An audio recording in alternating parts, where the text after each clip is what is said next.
नमस्कार, स्वागत है आपका सुनो कहानी में। आज जो किताब हम आपके लिए लेके आए हैं उसका नाम है गोदान।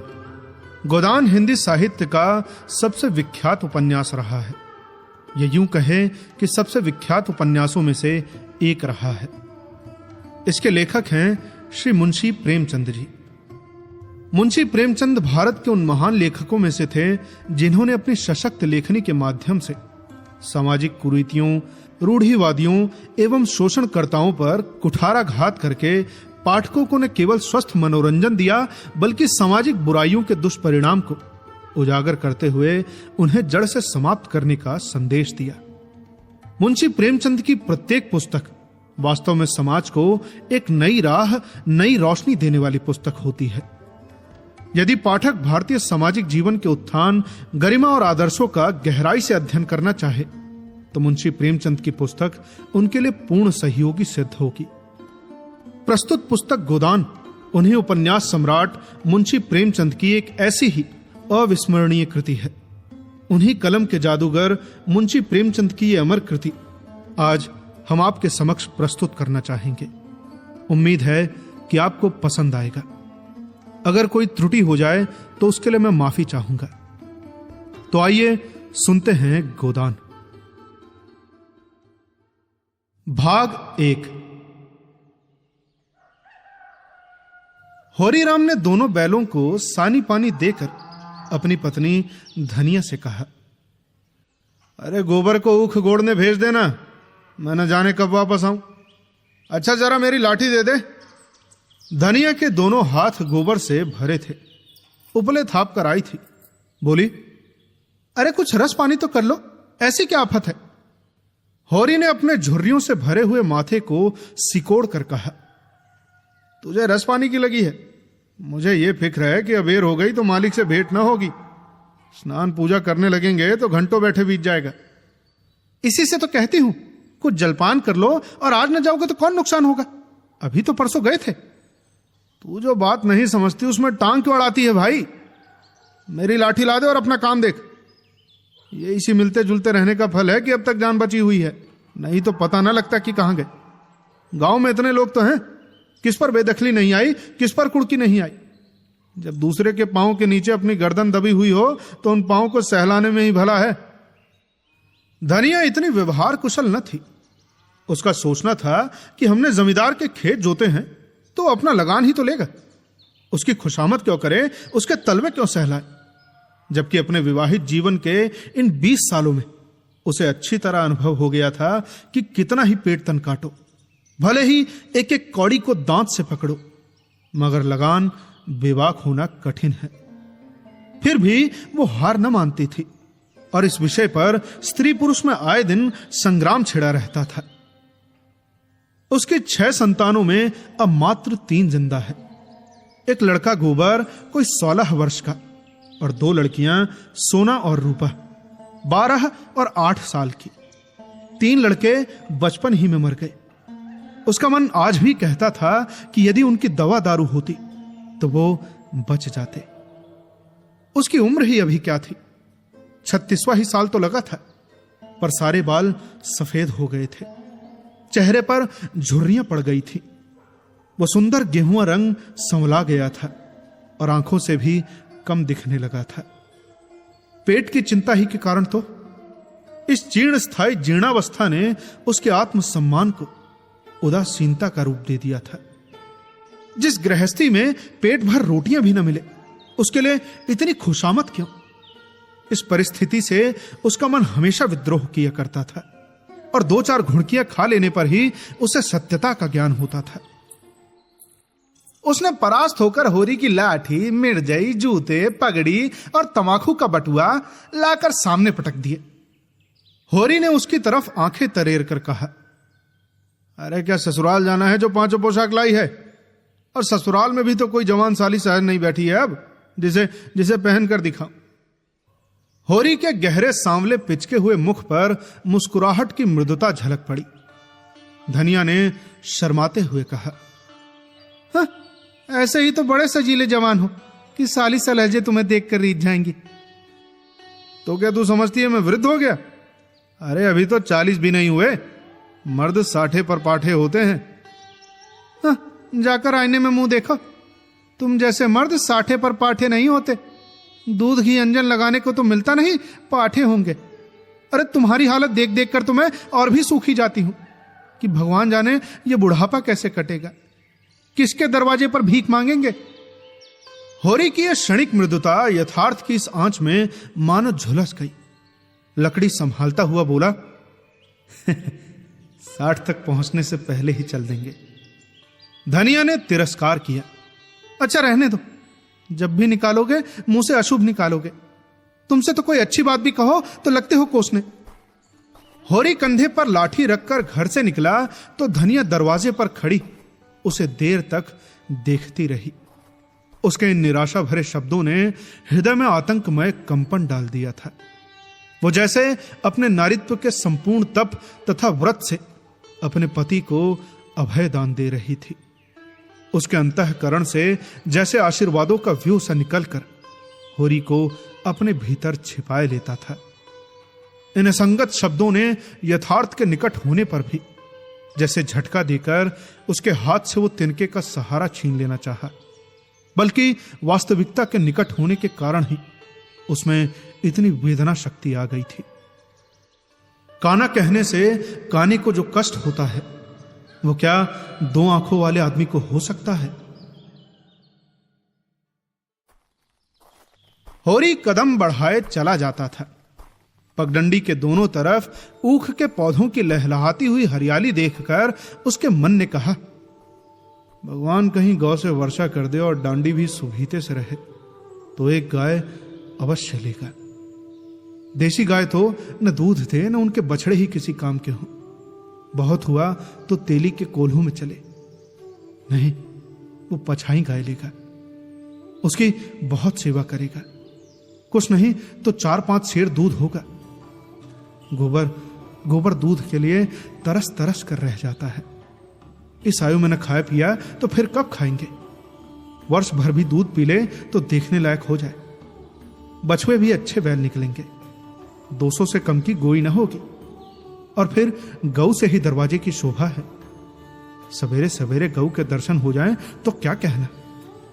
न जाने कब ये इच्छा पूरी होगी, जाने कब वो शुभ दिन आएगा। हर एक गृहस्थ की तरह होरी के मन में भी गौ की लालसा चीरकाल से संचित चली आती थी। यही उसके जीवन का सबसे बड़ा जवाब, सबसे बड़ी साध थी। बैंक सूद से चैन करने या जमीन खरीदने या महल बनवाने की विशाल आकांक्षाएं उसके नन्हे से दिल में कैसे समाती। जेठ का सूर्य आमों के झुरमुट से निकलकर आसमान पर छाई लालिमा को अपने रजत प्रताप से तेज करता हुआ ऊपर चढ़ रहा था और हवा में गर्मी आने लगी थी। दोनों तरफ खेतों में काम करने वाले किसान उसे देखकर प्रणाम करते और सम्मान भाव से चीलम पीने का निमंत्रण देते थे। पर होरी को इतना अवकाश कहां था। उसके भीतर बैठी हुई सम्मान लालसा ऐसा आदर पाकर उसके सूखे मुख पर गर्व की झलक उत्पन्न कर रही थी। मालिकों से मिलते जुलते रहने का ही तो प्रसाद है कि सब उसका आदर करते हैं, वरना उसे कौन पूछता। अब 5 बीघे के किसान की बिसात ही क्या। ये कम इज्जत नहीं है कि 3-3, 4-4 हल वाले महतो भी उसके समक्ष सिर झुकाते हैं। अब वो खेतों के बीच पगडंडी छोड़कर एक खलेटी में आ गया था, जहां वर्षा का पानी भर जाने के कारण तरी रहती थी और जेठ में कुछ हरियाली दिखाई देती थी। आसपास के गांवों की गायें यहां चरने आया करती थी। उस वक्त भी यहां की हवा में कुछ ताजगी और ठंडक थी। होरी ने 2-3 सांसें जोर से ली। उसके मन में आया कुछ देर यहीं बैठ जाए, दिन भर तो लू लपेट में मरना ही है। कई किसान इस गड्ढे का पट्टा लिखाने को तैयार थे, बड़ी रकम देते थे, पर ईश्वर भला करे राय साहब का कि उन्होंने स्पष्ट कह दिया, यह जमीन जानवरों की चराई के लिए छोड़ दी गई है और किसी दाम पर भी न उठाई जाएगी। राय साहब अभी तक पुरानी मर्यादा निभाते आते हैं। जो मालिक प्रजा को न पाले वो भी कोई इंसान है। सहसा उसने देखा भोला अपनी गाय लिए इसी ओर चला आ रहा है। भोला इसी गांव से मिले हुए पूर्वे का ग्वाला था और दूध मक्खन का काम करता था। अच्छा दाम मिल जाने पर कभी कभी किसानों को गाय भी बेच देता था। होरी का मन उन गायों को देखकर ललचा गया। यदि भोला वो आगे वाली गाय उसे दे दे तो क्या कहना, रुपए आगे पीछे देता रहेगा। वो जानता था घर में रुपए नहीं है, अभी तक लगान नहीं दिया जा सका। विशेषर साह का देन भी शाप है जिस पर आने रुपए का सूत चढ़ रहा है। लेकिन दरिद्रता में जो एक प्रकार की अदूरदर्शिता होती है, वो निर्लज्जता के तकाजे, गाली तथा मार से भी भयभीत नहीं होती। वो भोला के समीप जाकर बोला, राम राम भोला भाई, कहो क्या रंग ढंग है, सुना आपकी मेले से बढ़िया गाय लाए हो। भोला ने रुखाई से उत्तर दिया। होरी के मन की बात उसने ताड़ ली थी। हाँ, 2 बछिया और 2 गाय लाया। पहले वाली गाय सभी सूख गई थी, अब बंधी पर दूध न पहुंचे तो गुजर कैसे हो। होरी ने आगे वाली गाय के पुट्ठे पर हाथ रखकर कहा, दुधारू तो लगती है भाई, कितने में ली। भोला ने शान जमाई, अब की बाजार बहुत तेज रहा मैं तो, इसके 80 रुपए देने पड़े। 80। आंखें निकल गई मेरी तो। अरे 30-30 रुपए तो दोनों कलोरों को दिए, उस पर ग्राहक रुपए का 8 सेर दूध मांगता है। अरे बहुत बड़ा कलेजा है तुम लोगों का भाई, लेकिन फिर लाए भी तो वो माल हो कि यहां 10-5 गांव में तो किसी की नहीं निकलेगी। भोला बोला, राय साहब इसके 100 रुपए देते थे, दोनों कलोरों के 50-50 रुपए, पर हमने न दिए। भगवान ने चाहा तो 100 रुपए इसी ब्यान पे पीट लूंगा। इसमें क्या शक है भाई, मालिक खा के लेंगे, नजराने में मिल जाए तो भले ले ले। अब ये तो तुम ही लोगों का गुर्दा है भाई कि अंजुली भर रुपए तकदीर के भरोसे गिन देते हो। और एक मेरा मन है कि चाहता है कि इसके दर्शन करता रहूं। धन्य है तुम्हारा जीवन कि गऊं की इतनी सेवा करने का सौभाग्य मिला। और हमें देखो, हमें तो गाय का गोबर भी मयस्सर नहीं। गृहस्थ के घर में एक गाय भी न हो तो कितनी शर्म की बात है। साल के साल व्यतीत हो जाते हैं, गोरस के दर्शन नहीं होते। घर वाली बार बार कहती है, भोला भैया से क्यों नहीं कहते, और मैं कह देता हूं कभी मिलेंगे तो कहूंगा। कहती है कि ऐसा आदमी ही नहीं देखा कि जब बात करेंगे नीची आंख करके, कभी सिर नहीं उठाते। भोला बोला, अरे आदमी वही है होरी भाई जो औरों की बहू बेटी को अपनी बहू बेटी समझे। जो दुष्ट किसी महरिये की तरफ ताके उसे तो गोली मार देनी चाहिए। ये तो तुमने लाख रुपए की बात कह दी भाई। बस सज्जन वही जो औरों की आबरू को अपनी आबरू समझे। जिस प्रकार मर्द के मर जाने से औरत अनाथ हो जाती है, उसी तरह औरत के मर जाने से आदमी के हाथ पांव टूट जाते हैं। मेरा तो घर ही उजड़ गया, मैं तो कोई एक लोटा पानी देने वाला भी न बचा। पिछले वर्ष भोला की स्त्री लू लग जाने से मर गई थी। यह होरी जानता था, लेकिन 50 बरस का खंखड़ भोला अंदर से इतना स्निग्ध है वो यह नहीं जानता था। स्त्री की लालसा उसकी आंखों से सबल हो गई थी। होरी को आसन मिल गया। उसकी व्यवहारिक कृषक बुद्धि सजग हो उठी। अरे पुरानी मसल असत्य थोड़ी है भाई, बिन घरनी घर भूत का डेरा। कहीं सगाई क्यों नहीं ठीक कर लेते। ताक में तो हूं मैं तो, पर कोई जल्दी फंसता नहीं। अब जैसी भगवान की मर्जी। चलो अब मैं भी फिक्र में रहूंगा, प्रभु चाहेंगे तो जल्दी घर बस जाएगा। अरे बस यही समझ लो कि उबड़ जाऊंगा भैया। घर में खाने को प्रभु का दिया बहुत है। अच्छा मेरी ससुराल में एक महरिया है, 3-4 वर्ष हुए उसका आदमी उसे छोड़कर कलकत्ते चला गया। बेचारी पिसाई करके जीवन बिता रही है। बाल बच्चा भी कोई नहीं, देखने सुनने में अच्छी है। बस तुम ये समझ लो कि लक्ष्मी है बस। भोला का सिकुड़ा हुआ चेहरा चिकना गया। आशा में कितना अमृत है।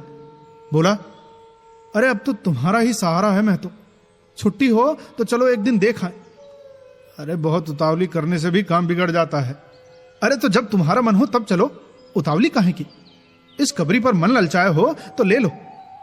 अरे नहीं, ये गाय मेरे मान की नहीं है दादा। मैं तुम्हें नुकसान नहीं पहुंचाना चाहता।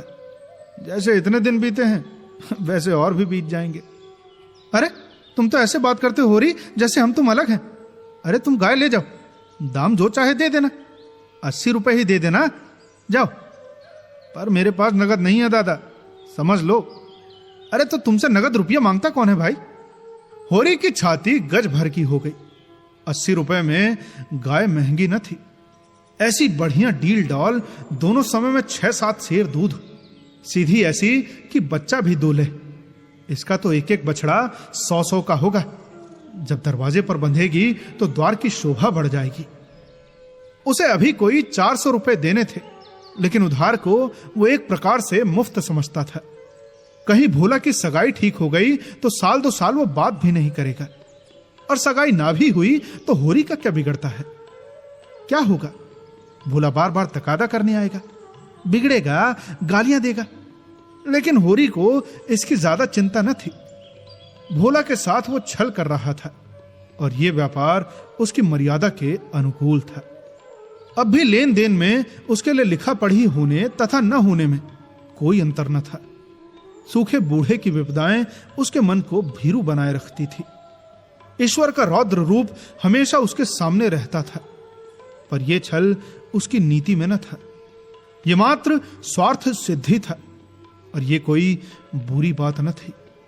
इस प्रकार का छल तो वो दिन रात करता रहता था। घर में 2-4 रुपए पड़े रहने पर भी महाजन के सामने कसमें खा जाता था कि एक पाए भी नहीं है। सन को कुछ गीला कर देना और रुई में कुछ बिनोले भर देना उसकी नीति में जायज था। और यहां तो केवल स्वार्थ न था, थोड़ा सा मनोरंजन भी था। बुढ़ू का बुढ़भस हास्यास्पद वस्तु है, और ऐसे बुढ़ों से अगर कुछ ऐंठ भी लिया जाए तो कोई दोष पाप नहीं। भोले ने गाय की पगाहिया होरी के हाथ में थमाते हुए कहा, अरे ले जाओ महतो, तुम भी क्या याद करोगे? ब्याते ही 6 सेर दूध ले लेना। चलो मैं तुम्हारे घर तक पहुंचा दूं। शायद तुम्हें अजनबी समझकर रास्ते में कुछ परेशान करे। अब तुमसे सच कहता हूं, मालिक 90 रुपए देते थे, पर उनके वहां गायों की क्या कदर। मुझसे लेकर किसी हाकिम हुक्काम को दे देते। अब हाकिमों को गौ की सेवा से क्या अर्थ? जब तक दूध देती रखते, फिर किसी के हाथ बेच देते। अब किसके पल्ले पड़ती कौन जाने। रुपया ही सर्वस्व नहीं है भैया, कुछ अपना धर्म भी तो है। तुम्हारे घर आराम से रहेगी तो ये ना होगा कि तुम खाकर सो रहो तथा गौ भूखी खड़ी रहे। उसकी सेवा करोगे, चुमकारोगे, गौ हमें आशीर्वाद देगी। तुमसे क्या कहूं भैया, घर में चंगुल भर भूसा नहीं रहा। पैसे सब बाजार में निकल गए। सोचा था महाजन से कुछ लाकर भूसा ले लेंगे, पर महाजन का पहला ही न चुका। उसने इनकार कर दिया। इतने जानवरों को क्या खिलाए, यही फिकर मारे डालती है। चुटकी चुटकी भर भी खिलाऊं तो मन भर नित्य का खर्च है। अब तो भगवान ही पार लगाए तो लगे। होरी ने सहानुभूति के स्वर में कहा, तुमने मुझसे पहले क्यों नहीं कहा? हमने एक गाड़ी भूसा बेच दिया। भोला ने माथा ठोक कर कहा, इसलिए नहीं कहा भैया कि सबसे अपना दुखड़ा क्यों रो। बांटता कोई नहीं, हंसते सब है। जो गाय सूख गई है, पत्ती सत्ती खिलाकर जिला लूंगा, पर अब ये तो रातिब बिना नहीं रह सकती। अगर तुमसे हो सके तो 10-20 रुपए भूसे हेतु दे दो। किसान पक्का स्वार्थी होता है, इसमें शक नहीं। उसकी गांठ से रिश्वत के पैसे बड़ी मुश्किल से निकलते हैं।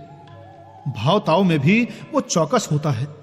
ब्याज का एक एक पैसा छुड़ाने के लिए चिरोरी करता है।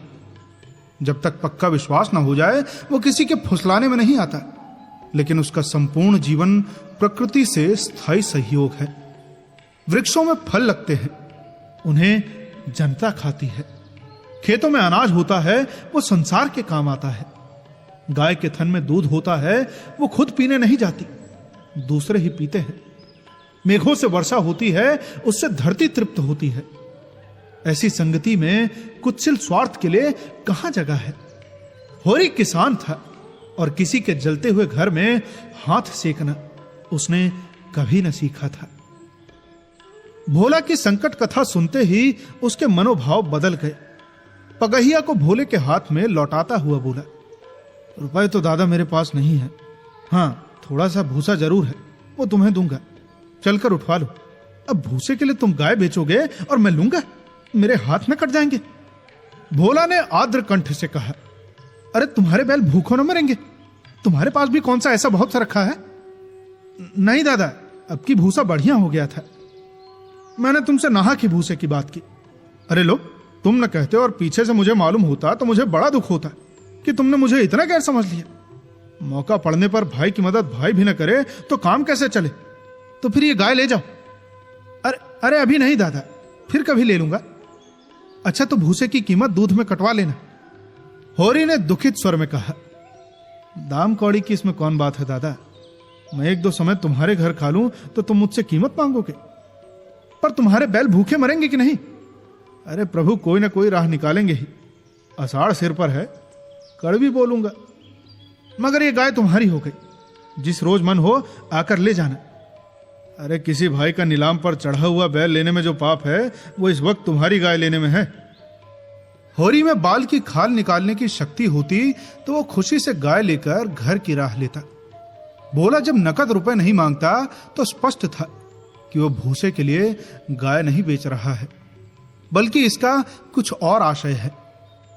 जैसे पत्तों के खड़कने पर घोड़ा अकारण ही ठिठक जाता है और मारने पर भी आगे पैर नहीं उठाता, वही दशा होरी की थी। संकट की चीज लेना पाप है, ये बात जन्मों जन्मों से उसकी आत्मा का हिस्सा बन गई थी।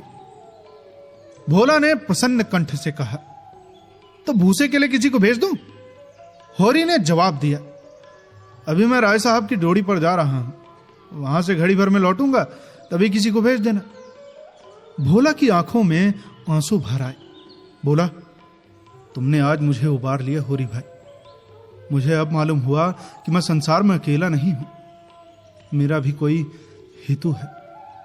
एक पल के बाद उसने फिर कहा, उस बात को भूल न जाना।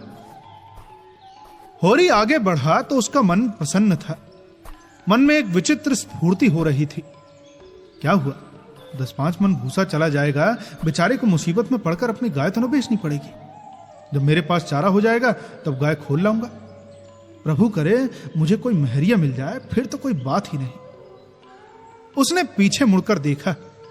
कबीर गाय पूंछ से मक्खियां उड़ाती, सिर हिलाती, मस्तानी मंद गति से झूमती चली जाती थी, जैसे बांदियों के बीच में कोई रानी हो। कितना शुभ होगा वो दिन जब वो कामधेनु उसके दरवाजे पर बंधेगी। अब आगे की कहानी सुनने के लिए बने रहिए सुनो कहानी के साथ। मिलते हैं आपसे अगले भाग में। तब तक के लिए सुनते रहिए सुनो कहानी की अन्य कहानियां, और साथ ही साथ बताएं कि ये कहानी आपको कैसी लग रही